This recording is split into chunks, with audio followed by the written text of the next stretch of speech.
Well, welcome back to our section on perfect competition, the last section for this semester. In this unit, I'm going to ask you to recall some of the stuff that you learned in Math 1, particularly the break-even analysis component.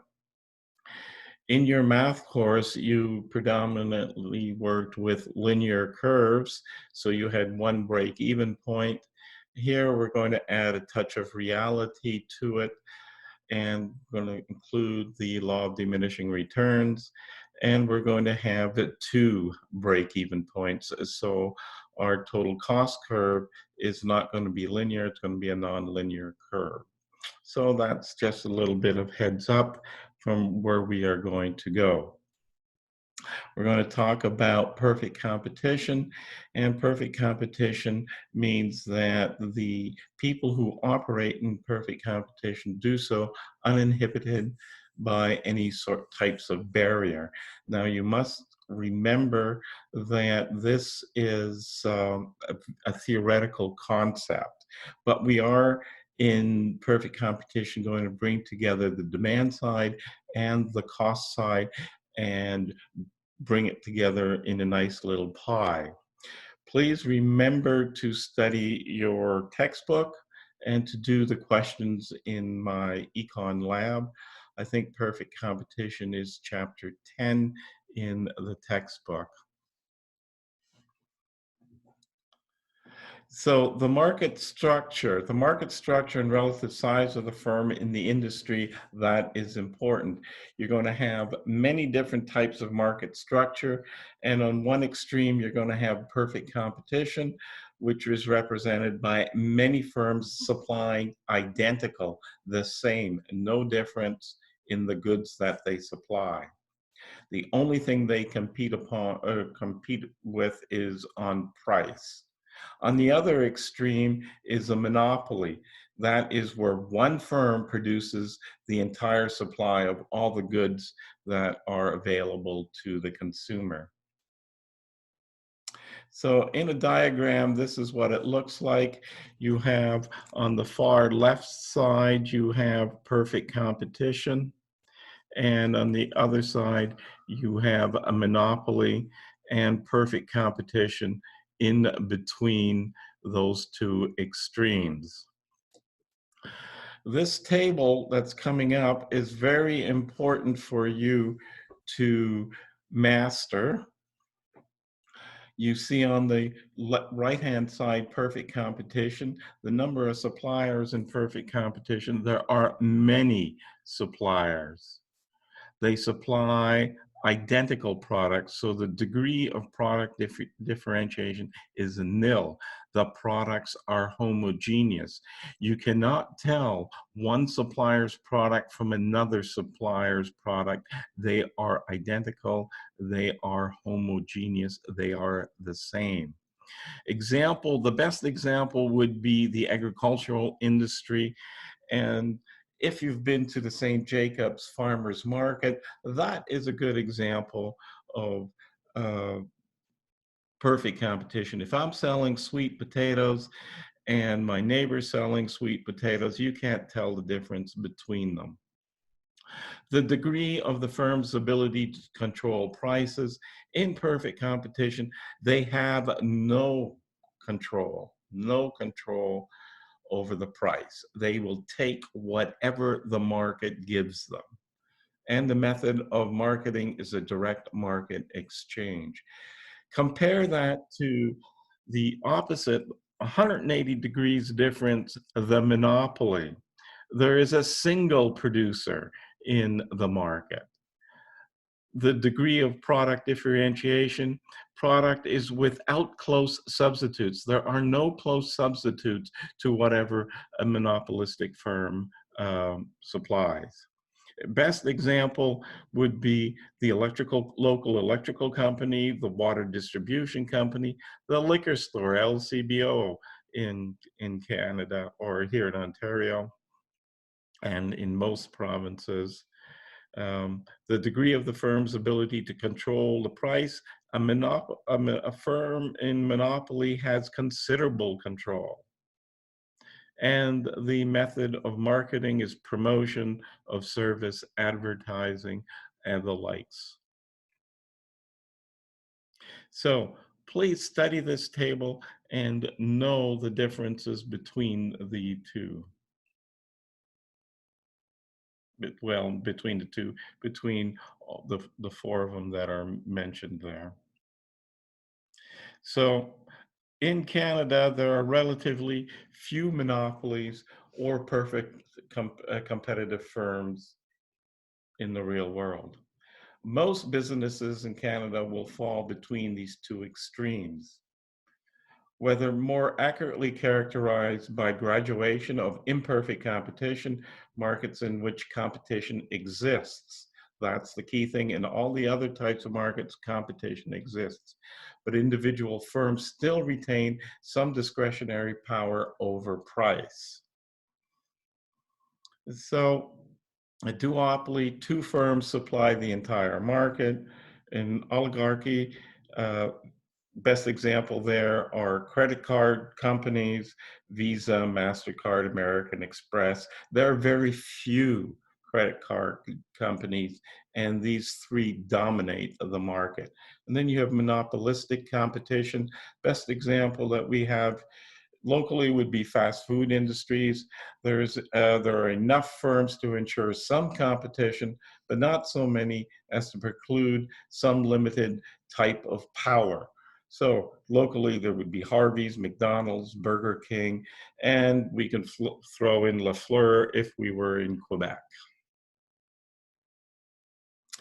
So we will bring together the demand side and the cost side, as mentioned earlier, to this model, perfect competition. The price and output of a commodity are determined in the marketplace in the short run.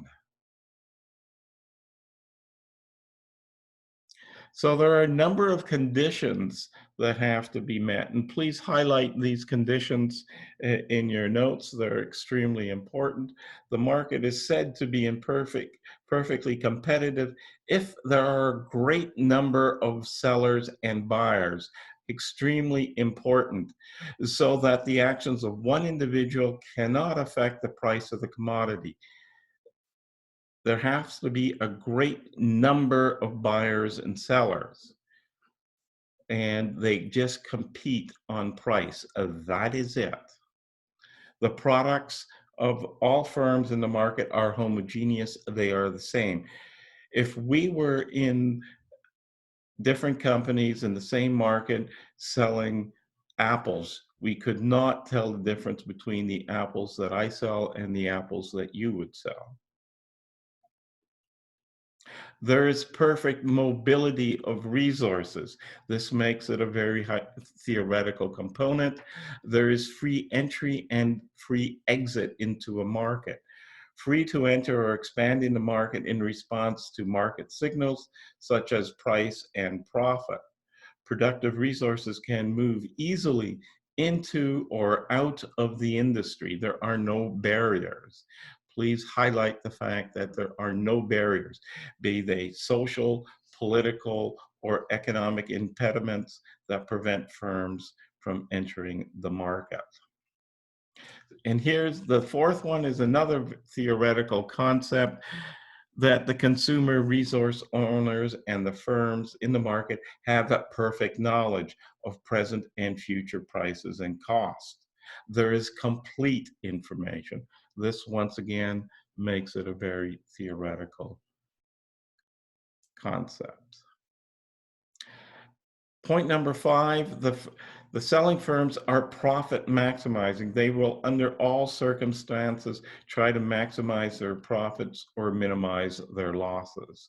Firms must seek maximum profits and profits only. Please highlight that, maximizing profits and profits only. Firms compete only on the basis of price. There is no, please underscore this, there is no non-price competition.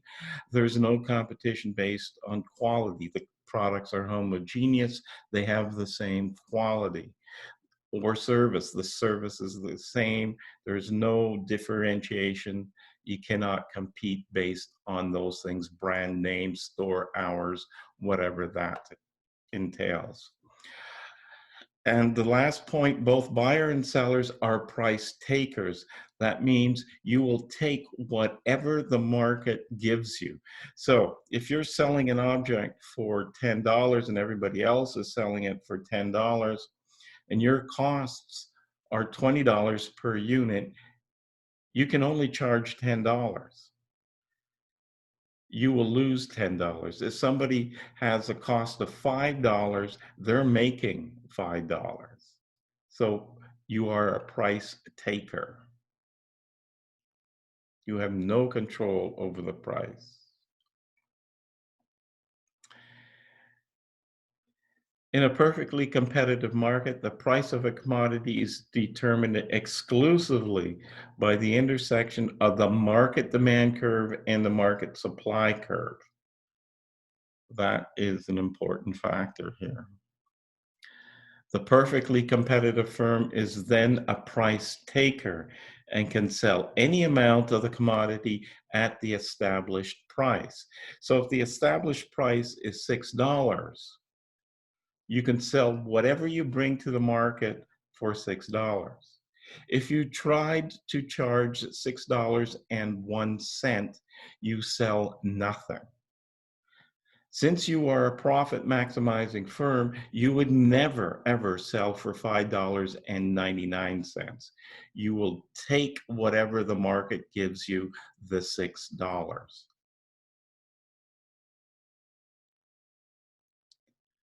So in the following diagram is the demand curve facing a representative of an average firm in a perfectly competitive market.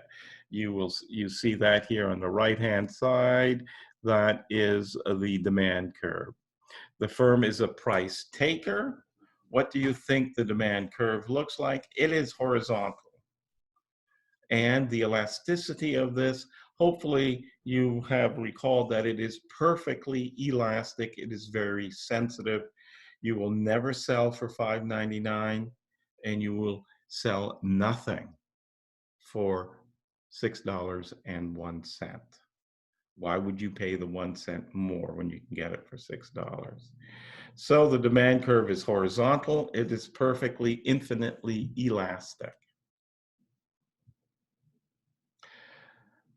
The demand curve D is infinitely perfectly elastic, or is given by a horizontal line at the equilibrium market price of $6 per unit. This means that the firm can sell any quantity of the commodity at that price. Please highlight the last sentence in your notes. So here is a diagram that represents what is happening. Here is our perfectly elastic demand curve for the firm.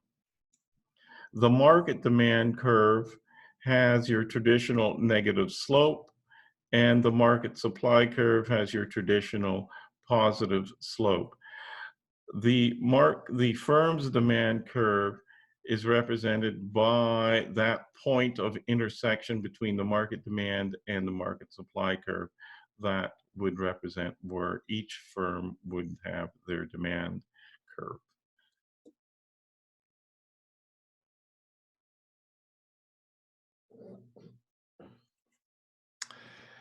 So the market period is extremely short. Just think of the farmer's market in St. Jacobs. It starts, let's say, at 7 o'clock in the morning and ends at 1 o'clock in the afternoon. That is the market period. It is very, very short. Refers to the period of time in which the market supply of the commodity is completely fixed. The vendors there bring their supply, their soon as they sell everything, they leave. And if they still have some close to the end of the day, they will try to get rid of it by lowering the price. Everybody will lower their price to the same. It's an important fact in perfect competition. When we're dealing with perishable commodities in the market period, the cost of production is irrelevant. It does not matter. Like I said earlier, If the price is $10 and your cost of production per unit is $20, you can only charge $10, otherwise you'd sell nothing. You'd rather sell it for $10. This way you're minimizing your losses. And if your costs are $5 per unit and you sell for $10, great, you're making $5 per unit. So please highlight the commodity is offered for sale at whatever price it can fetch. You are a price taker. So in the diagram below, S represents the fixed market supply of a commodity in the market period. If the market demand curve for the commodity is D, the equilibrium market price is $8 per unit in the market period. If we have demand at D prime, instead the equilibrium price would be $24. You would take whatever you can get. So in this diagram here is our market supply at 40,000 units. If the market demand curve was represented by D, the point of intersection is $8, we will take that. If the market demand curve was D prime, the point of intersection would be at $24. We will gladly take that. We are price takers. This is the end of the first video, so catch you on the next one.